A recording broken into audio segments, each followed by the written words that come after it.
Okay, everyone, welcome back to this channel where we talk about iPhones, iPads, Apple Watch, all the good stuff. In this video, I want to explain to you how it works if you want to use the blood oxygen meter on your Apple Watch and which countries can you do it in, if there are any limitations. Let's get into it. If you take a look at the Apple's website, they have a feature availability list publicly available. So you can go ahead and check out the availability of the blood oxygen meter of the Apple Watch. And you can basically see there that this feature is practically available worldwide. I don't think that there is any country that this feature wouldn't work in. But regardless, scroll through the list here and try to locate yours.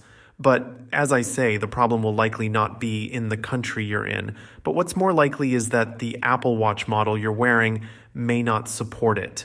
You see, not every single Apple Watch does have the necessary hardware to use this feature.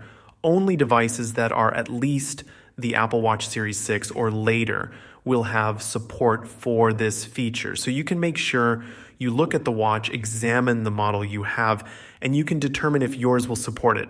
But if it does, you should also make sure you run the latest version of watchOS, because this will make sure that you run the latest versions of everything, including the software for tracking your oxygen. So update your Apple Watch if you haven't already. After all of this, you can just start using this feature normally. Locate the app on your Apple Watch, hold your hand still. It's crucial you don't move during the measuring process, and you're going to be good to go.